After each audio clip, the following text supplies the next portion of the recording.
All right, guys. So this is the last part of night. So right now, Ellie and his father are on that train, leaving from Gleevitz. It's been snowing over and over and over.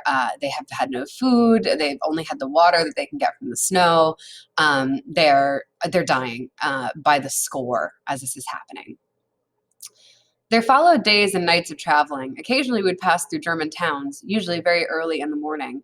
German laborers were going to work. They would stop and look at us without surprise. One day, when we'd come to a halt, a worker took a piece of bread out of his bag and threw it into a wagon.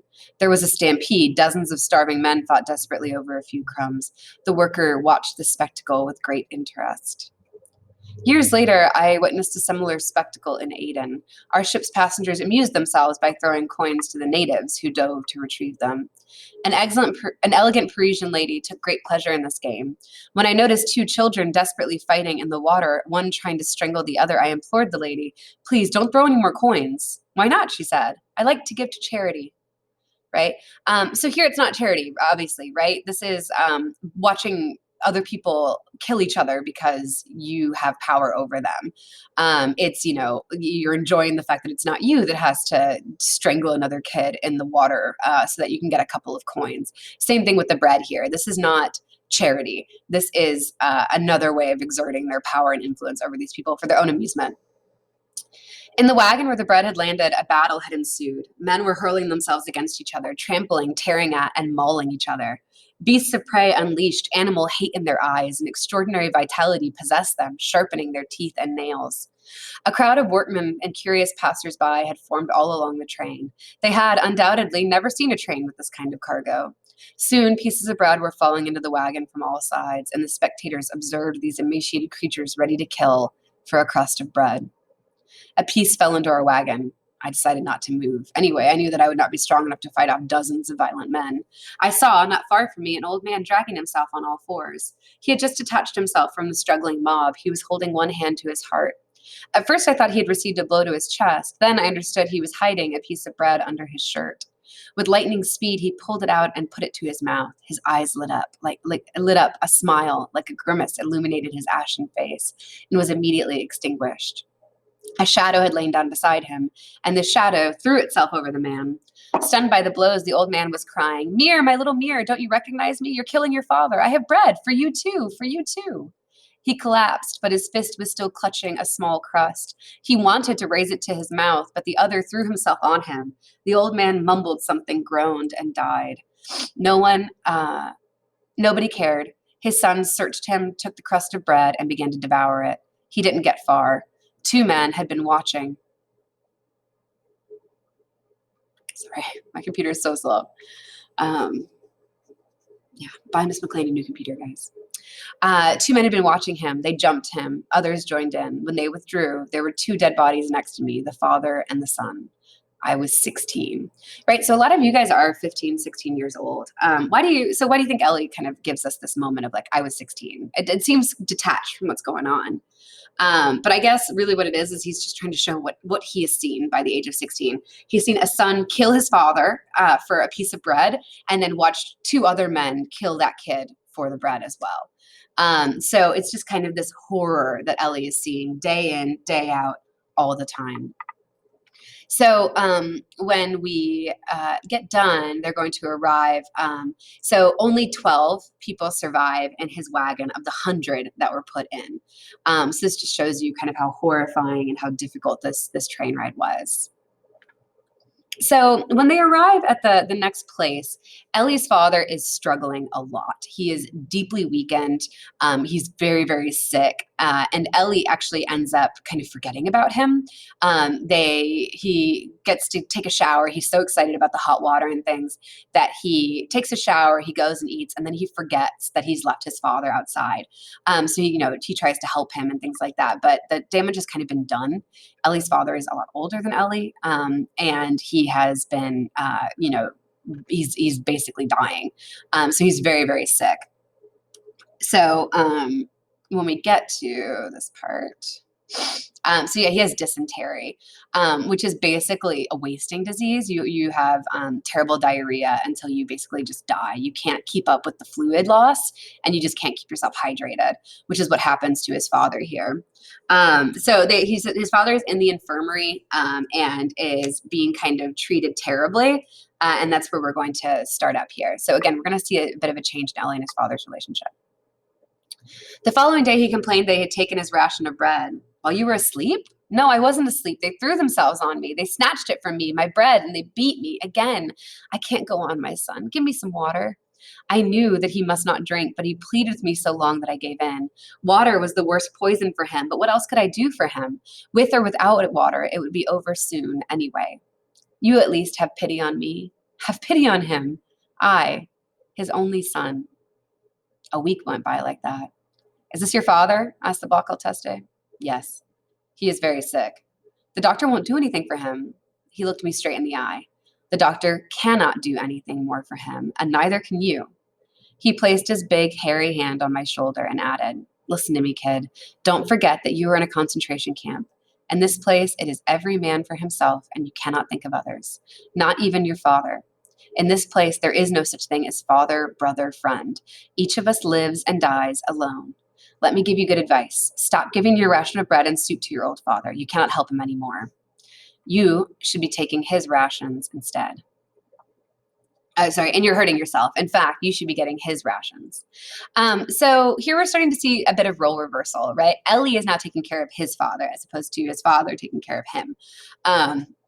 And we're starting to see Ellie resent his father for being so weak, right? Because he is kind of dragging Ellie down. Ellie is giving him his rations, which means that Ellie is getting weaker as well, while his father's not really getting any stronger.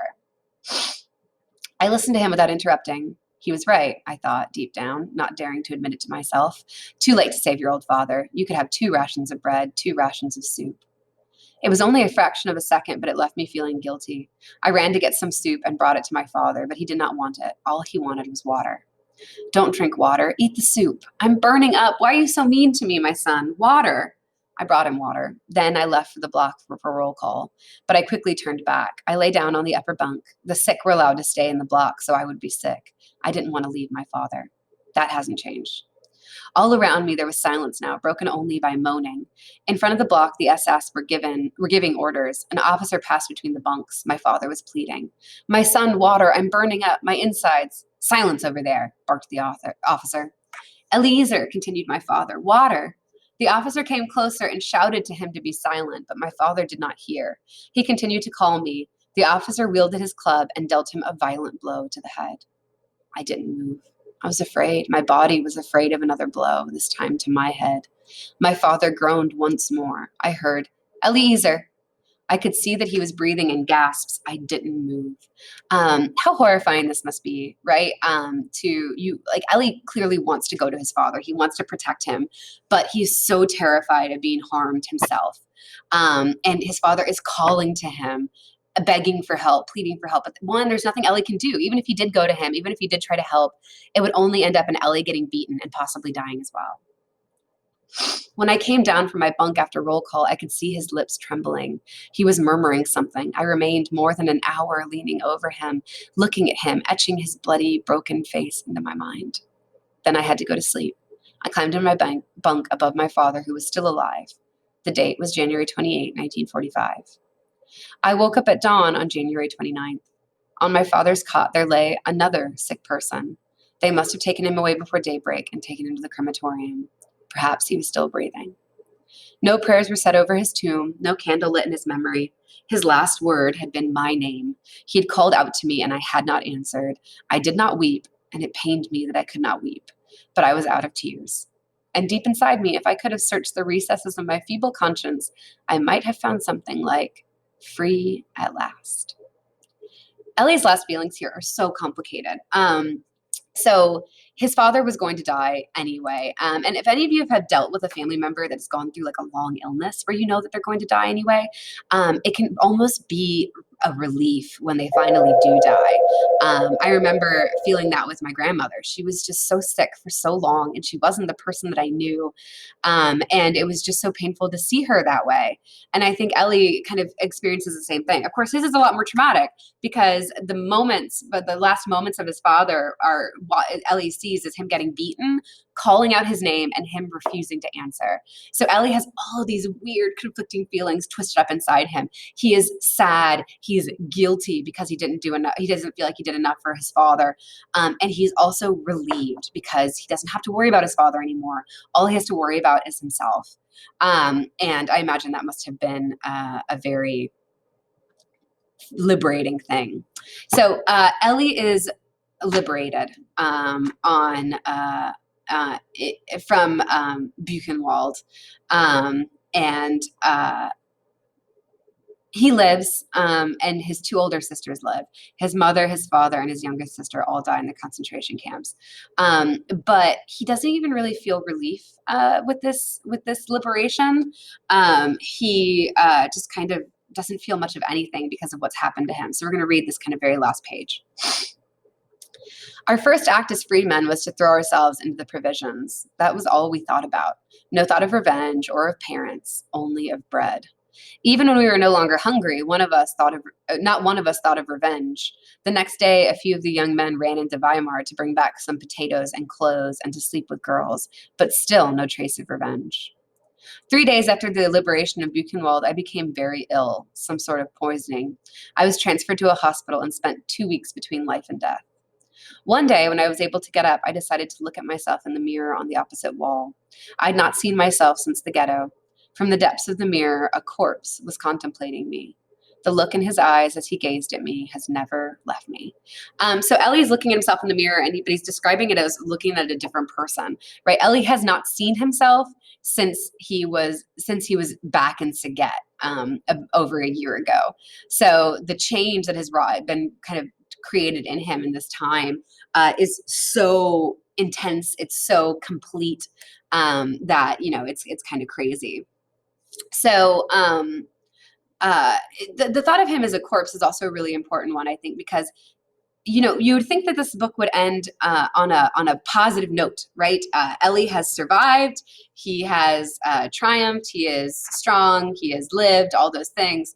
But instead, it ends on this very sad, very depressing note.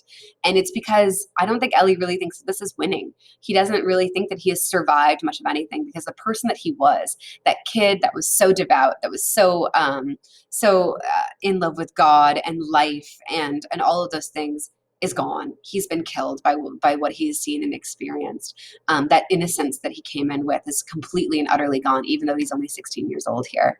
And the rest of his life is going to be colored by what has happened to him during the concentration camps, during the Holocaust. So it's a powerful ending to what I believe to be a very, very powerful book. I hope you guys enjoyed our abbreviated version of Night, and I look forward to talking to you guys about it and to having our test on it. Let me know if you guys need anything. I'll talk to you later. Bye.